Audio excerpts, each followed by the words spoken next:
पवार साहेबांसारख्या ज्येष्ठ नेत्याला वेळेवरती पाणी देण्याची सुसंस्कृतपणा असणारे आपले पंतप्रधान आहेत. मराठी भाषेवरती, मराठी माणसावरती, महाराष्ट्रावरती प्रेम करणारे. मराठी भाषेला अभिजात भाषेचा दर्जा मिळाला, त्याचा उत्सव मुंबईत साजरा केला होता. तेव्हा मराठीमधले ळ, ल, च, च, ज, ज हे कुठेही न चुकता उच्चारणारे आपले पंतप्रधान नरेंद्र मोदीजी आहेत. अशा आमच्या पंतप्रधानांना यानंतर मार्गदर्शनपर मनोगत व्यक्त करण्याची विनंती करतो. स्वराज्य, स्वदेशी आणि स्वभाषा यावर प्रेम करायला शिकवणारे असे आपले माननीय पंतप्रधान महोदय. जोरदार टाळ्यांच्या गजरात स्वागत करूया.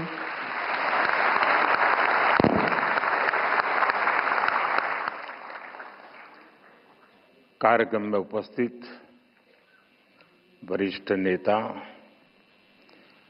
श्रीमान शरद पवार जी, महाराष्ट्र के लोकप्रिय मुख्यमंत्री श्री देवेंद्र फडणवीस जी,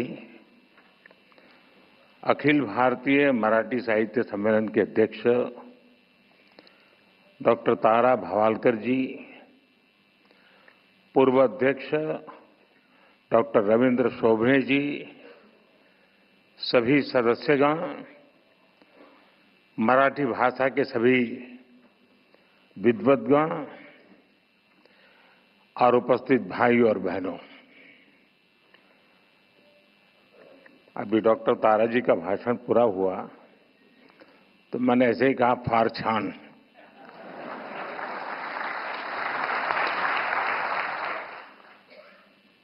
तो उन्होंने मुझे गुजराती में जवाब दिया कि बड़े पर गुजराती आवड़े थे।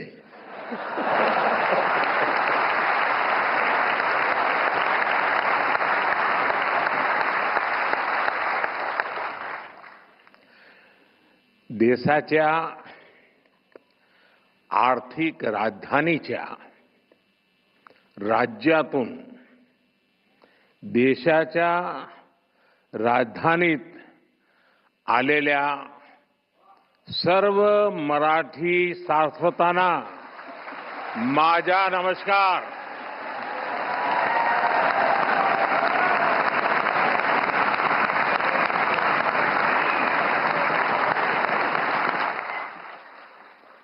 आज दिल्ली की धरती पर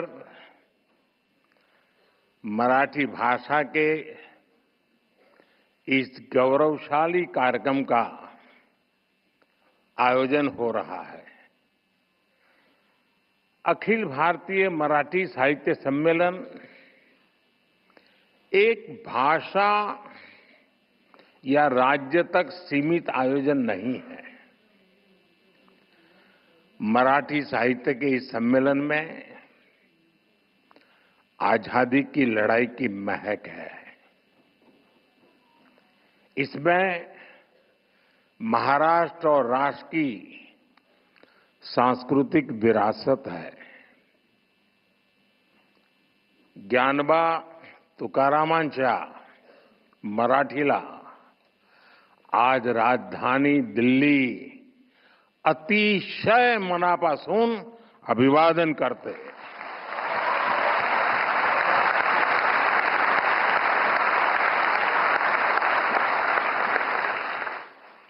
भाइयों बहनों, 1878 में पहले आयोजन से लेकर अब तक अखिल भारतीय मराठी साहित्य सम्मेलन देश की 147 वर्षों की यात्रा का साक्षी रहा है. महादेव गोविंद रानडे जी, हरिनारायण आप्टे जी, माधव श्रीहरि अणे जी, शिवराम परांजपे जी, वीर सावरकर जी, देश की कितनी ही महान विभूतियों ने इसकी अध्यक्षता की है. शरद जी के आमंत्रण पर आज मुझे इस गौरवपूर्ण परंपरा से जुड़ने का अवसर मिल रहा है. मैं आप सभी को देश दुनिया के सभी मराठी प्रेमियों को इस आयोजन की बहुत बहुत बधाई देता हूं।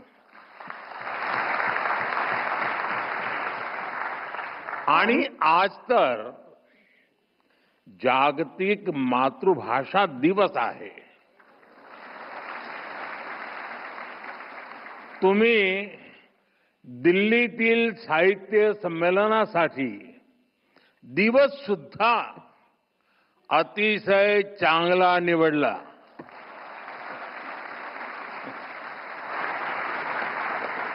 साथियों, मैं जब मराठी के बारे में सोचता हूं तो मुझे संत ज्ञानेश्वर का वचन याद आना बहुत स्वाभाविक है। माझ्या मराठीची बोलू कौतुके, परी अमृतातेही पैजासी जिंके। यानी मराठी भाषा अमृत से भी बढ़कर मीठी है। इसलिए मराठी भाषा और मराठी संस्कृति के प्रति मेरा जो प्रेम है, आप सब उससे भली भांति परिचित है। मैं आप विद्वानों की तरह मराठी में उतना प्रवीण तो नहीं हूं, लेकिन मराठी बोलने का प्रयास, मराठी के नए शब्दों को सीखने की कोशिश मैंने निरंतर की है। साथियों, ये मराठी सम्मेलन एक ऐसे समय हो रहा है जब छत्रपति शिवाजी महाराज के राज्याभिषेक के 350 वर्ष पूरे हुए हैं। जब पुण्य श्लोक अहिल्याबाई होलकर जी की जन्म जयंती के 300 वर्ष हुए हैं और कुछ ही समय पहले बाबा साहब अम्बेडकर के प्रयासों से बने हमारे संविधान ने भी अपने 75 वर्ष पूरे किए हैं। साथियों, आज हम इस बात पर भी गर्व करेंगे कि महाराष्ट्र की धरती पर मराठी भाषी एक महापुरुष ने 100 वर्ष पहले राष्ट्रीय स्वयंसेवक संघ का बीज बोया था। आज ये एक वटवृक्ष के रूप में अपना शताब्दी वर्ष मना रहा है। वेद से विवेकानंद तक भारत की महान परंपरा और संस्कृति को नई पीढ़ी तक पहुंचाने का एक संस्कार यज्ञ राष्ट्रीय स्वयंसेवक संघ पिछले 100 वर्ष से चला रहा है। मेरा सौभाग्य है कि मेरे जैसे लाखों लोगों को आरएसएस ने देश के लिए जीने की प्रेरणा दी है और संघ के ही कारण मुझे मराठी भाषा और मराठी परंपरा से जुड़ने का भी सौभाग्य प्राप्त हुआ। इसी कालखंड में कुछ महीने पहले मराठी भाषा को अभिजात भाषा का दर्जा दिया गया है। देश और दुनिया में 12 करोड़ से ज्यादा मराठी भाषी लोग हैं। मराठी को अभिजात भाषा का दर्जा मिले, इसका करोड़ों मराठी भाषियों को दशकों से इंतजार था। ये काम पूरा करने का अवसर मुझे मिला। मैं इसे अपने जीवन का बड़ा सौभाग्य मानता हूं। माननीय विद्वद्जन, आप जानते हैं भाषा केवल उसके संवाद का माध्यम पर नहीं होती है। हमारी भाषा हमारी संस्कृति की संवाहक होती है। ये बात सही है कि भाषाएं समाज में जन्म लेती है, लेकिन भाषा समाज के निर्माण में उतनी ही अहम भूमिका निभाती है। हमारी मराठी ने महाराष्ट्र और राष्ट्र के कितने ही मनुष्यों के विचारों को अभिव्यक्ति देकर हमारा सांस्कृतिक निर्माण किया है। इसलिए समर्थ रामदास जी कहते थे, मराठा तीतू का मेळवावा, महाराष्ट्र धर्म वाढवावा, आहे तितके जतन करावे, पुढे आणिक मिळवावे, महाराष्ट्र राज्य करावे। जिकडे तिकडे मराठी एक संपूर्ण भाषा है। इसलिए मराठी में शूरता भी है, वीरता भी है। मराठी में सौंदर्य भी है, संवेदना भी है, समानता भी है, समरसता भी है। इसमें आध्यात्म के स्वर भी है और आधुनिकता की लहर भी है। मराठी में भक्ति भी है, शक्ति भी है और युक्ति भी है। आप देखिए, जब भारत को आध्यात्मिक ऊर्जा की जरूरत हुई तो महाराष्ट्र के महान संतों ने ऋषियों के ज्ञान को मराठी भाषा में सुलभ कराया। संत ज्ञानेश्वर, संत तुकाराम, संत रामदास, संत नामदेव, संत तुकडोजी महाराज, गाडगे बाबा, गोरा कुमार और बहिणाबाई, महाराष्ट्र के कितने ही संतों ने भक्ति आंदोलन के जरिए मराठी भाषा में समाज को नई दिशा दिखाई। आधुनिक समय में भी गजानन दिगंबर माडगुलकर और सुधीर फड़के की गीत रामायण ने जो प्रभाव डाला वो हम सब जानते हैं। साथियों, गुलामी के सैकड़ों वर्षों के लंबे कालखंड में मराठी भाषा आक्रांताओं से मुक्ति का भी जयघोष बनी। छत्रपति शिवाजी महाराज, संभाजी महाराज और बाजीराव पेशवा जैसे वीर मराठा वीरों ने दुश्मनों को नाको चने चबाना दिए, उनको मजबूर कर दिया। आजादी की लड़ाई में वासुदेव बलवंत फड़के, लोकमान्य तिलक और वीर सावरकर जैसे सेनानियों ने अंग्रेजों की नींद उड़ा दी। उनके इस योगदान में मराठी भाषा और मराठी साहित्य का बहुत बड़ा योगदान था। केसरी और मराठा जैसे समाचार पत्र, कवि गोविंदाग्रज जी की ओजस्वी कविताएं, राम गणेश गडकरी के नाटक, मराठी साहित्य से राष्ट्र प्रेम की जो धारा निकली उसने पूरे देश में आजादी के आंदोलन को सींचने का काम किया। लोकमान्य तिलक ने गीता रहस्य भी मराठी में ही लिखी थी, लेकिन उनकी इस मराठी रचना ने पूरे देश में एक नई ऊर्जा भर दी थी। साथियों, मराठी भाषा और मराठी साहित्य ने समाज के शोषित, वंचित वर्ग के लिए सामाजिक मुक्ति के द्वार खोलने का भी अद्भुत काम किया है। ज्योतिबा फुले, सावित्रीबाई फुले, महर्षि कर्वे, बाबा साहब आम्बेडकर, ऐसे कितने ही महान समाज सुधारकों ने मराठी भाषा में नए युग की सोच को सिंचने का काम किया था। देश में मराठी भाषा ने बहुत समृद्ध दलित साहित्य भी हमें दिया है।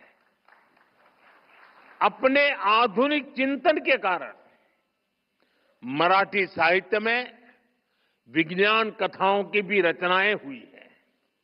अतीत में भी आयुर्वेद, विज्ञान और तर्कशास्त्र में महाराष्ट्र के लोगों ने अद्भुत योगदान दिया है। इसी संस्कृति के कारण महाराष्ट्र ने हमेशा नए विचारों और प्रतिभाओं को भी आमंत्रित किया और महाराष्ट्र ने इतनी प्रगति की है। हमारी मुंबई महाराष्ट्र ही नहीं बल्कि पूरे देश की आर्थिक राजधानी बनकर उभरी है। और भाइयों बहनों, जब मुंबई का जिक्र आया है तो फिल्मों के बिना न साहित्य की बात पूरी होगी और न मुंबई की। ये महाराष्ट्र और मुंबई ही है जिसने मराठी फिल्मों के साथ साथ हिंदी सिनेमा को ये ऊंचाई दी है। और इन दिनों तो छावा की धूम मची हुई थी।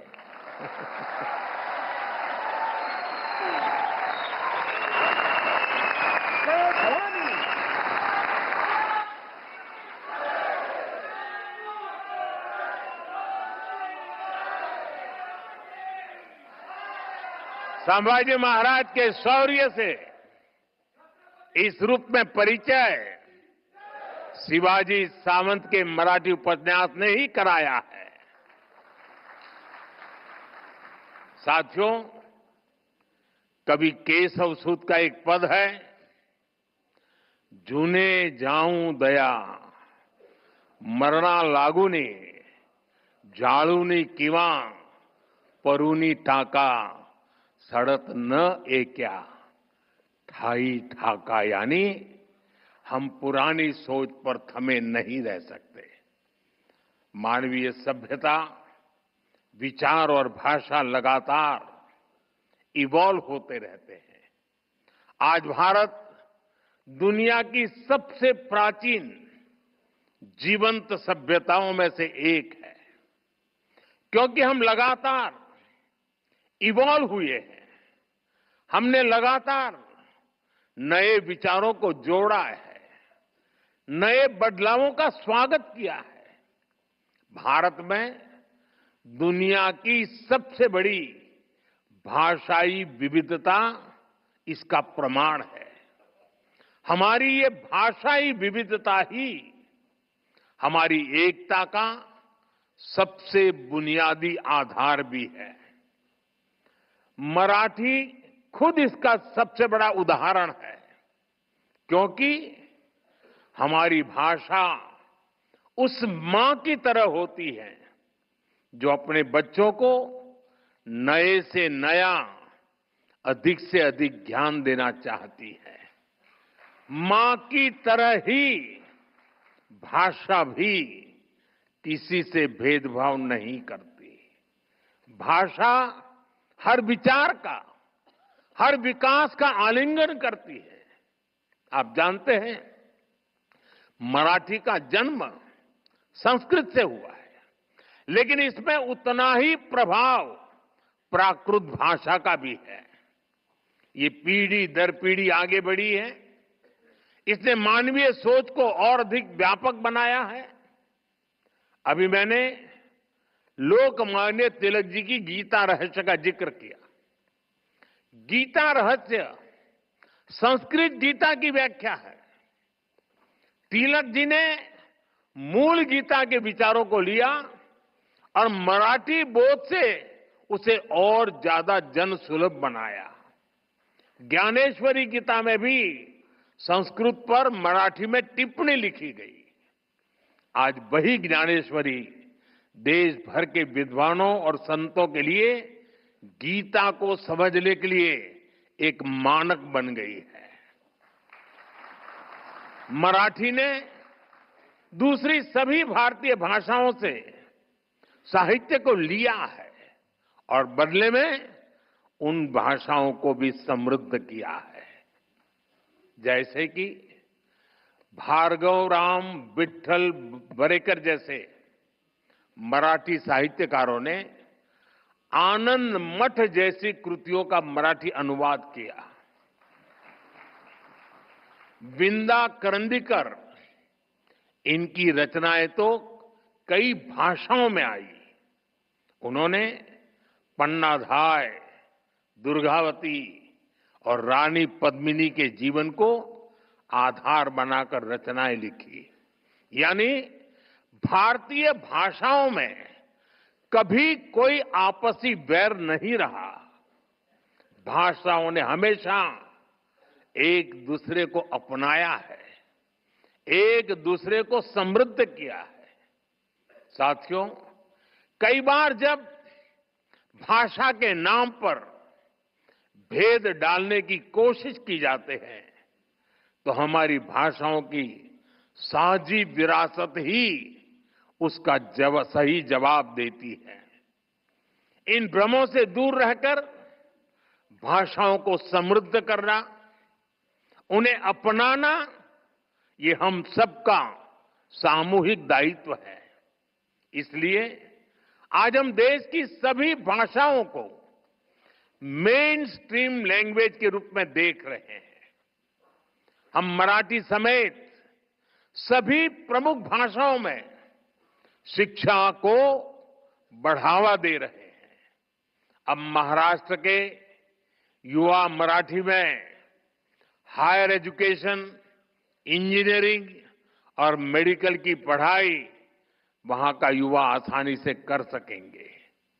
अंग्रेजी न जानने के कारण प्रतिभाओं की उपेक्षा करने वाली सोच को हमने बदल दिया है। साथियों, हम सब कहते हैं कि हमारा साहित्य समाज का दर्पण होता है। साहित्य समाज का पथ प्रदर्शक भी होता है। इसलिए साहित्य सम्मेलन जैसे कार्यक्रमों की, साहित्य जैसे जुड़ी संस्थाओं की देश में बहुत अहम भूमिका होती है। गोविंद रानडे जी, हरिनारायण आप्टे जी, आचार्य अत्रे जी, वीर सावरकर जी, इन महान विभूतियों ने जो आदर्श स्थापित किए, मैं आशा करता हूं अखिल भारतीय मराठी साहित्य महामंडल उन्हें और आगे बढ़ाएगा। 2027 में साहित्य सम्मेलन की इस परंपरा को 150 वर्ष पूरे होंगे और तब 100वां सम्मेलन होगा। मैं चाहूंगा आप इस अवसर को विशेष बनाएं। इसके लिए अभी से तैयारी करें। कितने ही युवा आजकल सोशल मीडिया के जरिए मराठी साहित्य की सेवा कर रहे हैं। आप उन्हें मंच दे सकते हैं, उनकी प्रतिभा को पहचान दे सकते हैं। ज्यादा से ज्यादा लोग मराठी सीखें, इसके लिए आप ऑनलाइन प्लेटफॉर्म को, भाषिणी जैसे इनिशिएटिव्स को बढ़ावा दें।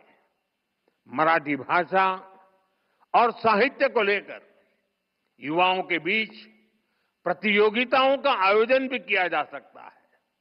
मुझे विश्वास है आपके ये प्रयास और मराठी साहित्य की प्रेरणाएं विकसित भारत के लिए 140 करोड़ देशवासियों को नई ऊर्जा देंगे, नई चेतना देंगे, नई प्रेरणा देंगे। आप सभी महादेव गोविंद रानडे जी, हरिनारायण आप्टे जी, माधव श्रीहरि अणे जी, शिवराम परांजपे जी जैसे महान व्यक्तित्वों की महान परंपरा को आगे बढ़ाएं। इसी कामना के साथ आप सभी का एक बार फिर बहुत बहुत धन्यवाद।